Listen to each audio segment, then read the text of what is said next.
Hello ಗೆಳೆಯರಿ, single ಆಗಿರ್ತಕ್ಕಂಥ ಹುಡುಗರು ಅಥವಾ ಆಂಟಿ ಜೊತೆ ಏನಾದರೂ ಕಾಲಲ್ಲಿ ಮಾತಾಡಬೇಕು ಸರ್, ಫ್ರೆಂಡ್ಶಿಪ್ ಮಾಡಬೇಕು ಅಂತ ಕಾಯ್ಕೊಂಡು ಕುಳಿತುಕೊಂಡಿರ್ತಕ್ಕಂಥ ಹುಡುಗರಿಗೆ ಈ ಒಂದು ವಿಡಿಯೋ. ಸ್ನೇಹಿತರೆ, ಈ ಒಂದು ಫೋಟೋದಲ್ಲಿ ನೋಡ್ತಕ್ಕಂಥವರ ಹೆಸರು ಬಂದು ಧನ್ಯ ಅಂತ. ವಿಚಾರ ಏನಂದರೆ, ಮದುವೆ ಆಗಬೇಕು ಅಂತ ನಮಗೆ ಮಾಹಿತಿ ಕಳಿಸಿದ್ದಾರೆ. ಸುಮಾರು ಪ್ರೊಫೈಲ್ಗಳು ಬರ್ತಾ ಹೋಗ್ತವೆ ನಮ್ಮ ಚಾನಲಲ್ಲಿ. ನೀವು ನೋಡ್ಕೊಳ್ಳಿ, ನಿಮಗೆ ಯಾರು ಸೆಲೆಕ್ಷನ್ ಆಗ್ತಾರೆ ಅವ್ರ ಜೊತೆ ನೀವು ಸಂಬಂಧನ ಬೆಳೆಸ್ಬೋದು. ಆ್ಯಂಡ್ ಹೆಸರು ಧನ್ಯ, ವಯಸ್ಸು ಬರೀ 27 ವರ್ಷ, ಊರು ಬಂದುಬಿಟ್ಟು ಬೆಂಗಳೂರು, ಇವಾಗ ಚಿಕ್ಕಮಗಳೂರಿನಲ್ಲಿ ವಾಸವಾಗಿದ್ದಾರೆ. ಪ್ರಸ್ತುತ ವಾಲ್ಮೀಕಿ ಜನ ಆ್ಯಂಡ್ ಸ್ಟಡೀಸ್ ಮುಗಿಸಿ 4 ವರ್ಷ ಆಗಿದೆ ಸರ್. ನಾನು ಚಿಕ್ಕಮಗಳೂರಿನಲ್ಲಿ ಒಂದು ಕೆಲಸಕ್ಕೆ ಕೂಡ ಹುಡುಕಾಟ ಮಾಡ್ತಿದ್ದೇನೆ. ಅಪಾರ್ಟ್ಮೆಂಟ್ ಒಂದರಲ್ಲಿ ಕೆಲಸ ಕೂಡ ಸಿಕ್ಕಿದೆ, ಅದರಲ್ಲಿ ಹೌಸ್ ಕೀಪಿಂಗ್ ವರ್ಕ್ ಮಾಡ್ತಿದ್ದೀನಿ ಅಂತ ಹೇಳಿರ್ತಕ್ಕಂಥದ್ದು. ಸೊ ದಿನಕ್ಕೆ ಏನಿಲ್ಲ ಅಂತಂದರೂ 400 ಟಿಪ್ಸ್ ಸಿಗುತ್ತೆ ಆ್ಯಂಡ್ ಸ್ಯಾಲ್ರಿ ಬಂದುಬಿಟ್ಟು 8,000 ರೂಪಾಯಿ ಸ್ಯಾಲ್ರಿ ಕೂಡ ಸಿಗುತ್ತೆ ಅಂತ ಈ ಒಂದು ಧನ್ಯ ಅವರು ಹೇಳಿರೋದು.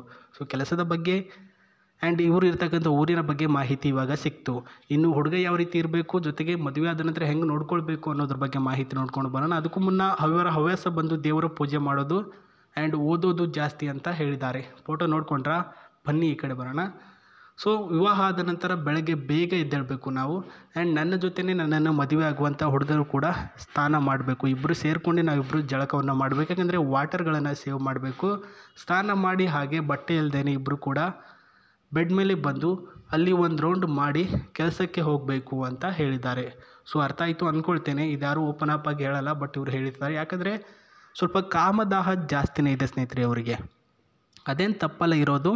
ಸೊ ಅವರೇನು ಬೇರೆ ಒಂದು ಜನದೊಂದಿಗೆ, ಬೇರೆ ವ್ಯಕ್ತಿಯೊಂದಿಗೆ ಏನು ವೈಯಕ್ತಿಕವಾಗಿ ಶರೀರ ಧಾರಣೆ ಮಾಡ್ಕೊಳ್ತಾ ಇಲ್ಲ, ಗಂಡನಿಗೆ ಅಂತ ಕೇಳ್ತಾ ಇದ್ದಾರೆ.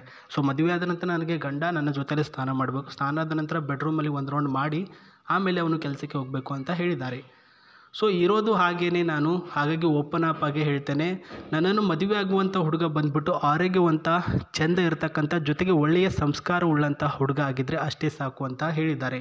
ಸೊ ಒಳ್ಳೆಯ ಒಂದು ಟಿಪ್ಸ್ ಆ್ಯಂಡ್ ಒಳ್ಳೆಯ ಒಂದು ಪಾಯಿಂಟ್ಗಳು, ಜೊತೆಗೆ ಗಡ್ಡ ಬಿಟ್ಟಿರಬಾರ್ದು, ಮೀಸೆ ಬಿಟ್ಟಿರಬೇಕು, ವೈಟ್ ಶರ್ಟ್ ಯಾವಾಗಲೂ ಹಾಕ್ಕೊಳ್ಬೇಕು, ಜೊತೆಗೆ ಕನ್ನಡ, ಹಿಂದಿ, ಇಂಗ್ಲೀಷ್ ಸ್ವಲ್ಪನೂ ಮಾತಾಡೋಕ್ಕೆ ಬರಬೇಕು ಅಂತ ಹೇಳಿದ್ದಾರೆ. ಇದು ಬೇಸಿಕ್ ಇನ್ಫಾರ್ಮೇಷನ್ ಆಗಿತ್ತು.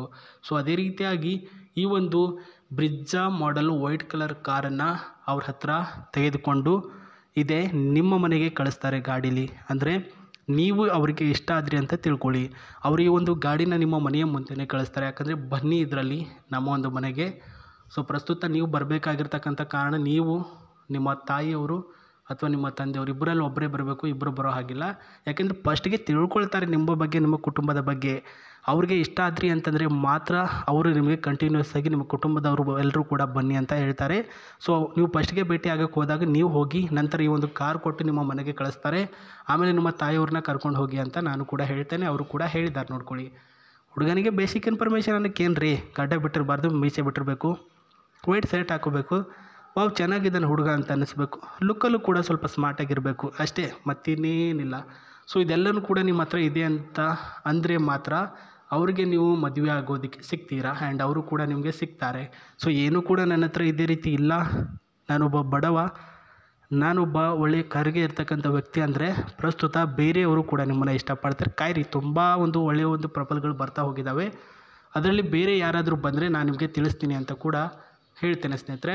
ಸೊ ಕಾರ್ ನೋಡ್ಕೊಂಡ್ರೆ ಇದೇ ನೋಡ್ಕೊಳ್ಳಿ, ಮಿಸ್ ಮಾಡ್ಕೊಳಕ್ಕೆ ಹೋಗಬೇಡಿ. ಇದೇ ಕಾರು ಏನಾದರೂ ನಿಮ್ಮ ಮನೆ ಮುಂದೆ ಬಂತು ಅಂದರೆ ಓ ಇವರೇ ಕಳಿಸಿದ್ದಾರೆ ಅಂತ ಅರ್ಥ ಮಾಡ್ಕೊಳ್ಳಿ ಸ್ನೇಹಿತರೆ. ಆ್ಯಂಡ್ ಈ ಕಡೆ ಬರೋಣ. ಇದರಲ್ಲಿ ಹಿಂಗೆ ಏನೆಲ್ಲ ಇದೆ ಅಂದರೆ, ಸೊ ನೀವು ಫಸ್ಟ್ಗೆ ನೀವು ಕೂತ್ಕೊಂಡ್ರೆ ಇಲ್ಲಿ ಬಂದುಬಿಟ್ಟು ಕಾರು ಓಡ್ಸೋಕ್ಕೆ ಬರುತ್ತೆ ಅಂದರೆ ಪ್ರಸ್ತುತ ಡ್ರೈವರ್ನ ಕಳಿಸ್ತಾರೆ ಅವರು. ಪ್ರಸ್ತುತ ನೀವು ಈ ಒಂದು ಸ್ಟೇರಿಂಗ್ನಲ್ಲಿ ಕೂತ್ಕೊಂಡು ಆರಾಮಾಗಿ ಡ್ರೈವ್ ಮಾಡಿಕೊಂಡು ಬರ್ಬೋದು. ಲಾಂಗ್ ಡ್ರೈವಲ್ಲಿ 100 ಸ್ಪೀಡ್ ಹೋಗುತ್ತೆ. ಇದು ಬಂದುಬಿಟ್ಟು ಡೀಸೆಲೆಲ್ಲ ಅವರು ಏನಂದರೆ ನಿಮಗೆ 500 ರೂಪಾಯಿ ಅಥವಾ 1000 ರೂಪಾಯಿದು ಒಂದು ಡೀಸೆಲ್ ಹಾಕ್ಬಿಟ್ಟು ಕಳಿಸ್ತಾರೆ. ಸೊ ಅಪ್ ಟು ಏನು 200-300 ಕಿಲೋಮೀಟ್ರ್ ಇದ್ದರೆ ಮಾತ್ರ ಅವ್ರು ಕಳಿಸ್ತಾರೆ. ತುಂಬ ಒಂದು 500, 600 ಈ ರೀತಿ ಕಿಲೋಮೀಟ್ರ್ ದೂರದ ಹುಡುಗ ಆದರೆ ಅವ್ರು ಕಾರ್ ಕಳಿಸಲ್ಲ, ಟ್ರೈನಿಗೆ ಬನ್ನಿ ಅಂತ ಹೇಳ್ತಾರೆ ಸ್ನೇಹಿತರೆ. ಸೊ ಇಲ್ಲಿ ಸ್ಟೇರಿಂಗು ಆ್ಯಂಡ್ ಇಲ್ಲಿ AC ಇರುತ್ತೆ ಫುಲ್ ಆಲ್ ಓವರ್. ಹಿಂದ್ಗಡೆ ಕುಳಿತುಕೊಂತಕ್ಕಂಥ ವ್ಯಕ್ತಿಗೂ ಕೂಡ AC ಬರುತ್ತೆ. ಅಷ್ಟೊಂದು ಸ್ಪೇಸು ಇದರಲ್ಲಿ ಇದೆ ಅಂತಲೂ ಕೂಡ ಹೇಳಿದ್ದಾರೆ ಸ್ನೇಹಿತರೆ. ಆ್ಯಂಡ್ ಈ ಒಂದು ಗ್ಲಾಸಿನ ಡಿಸೈನು ಆ್ಯಂಡ್ ಡೋರಿನ ಡಿಸೈನ್ ಕೂಡ ನೀವು ನೋಡ್ಕೊಳ್ಳಿ, ಎಷ್ಟೊಂದು ಚೆನ್ನಾಗಿದೆ, ಎಷ್ಟೊಂದು ಸ್ಮೂತಾಗಿದೆ ಅಂತ.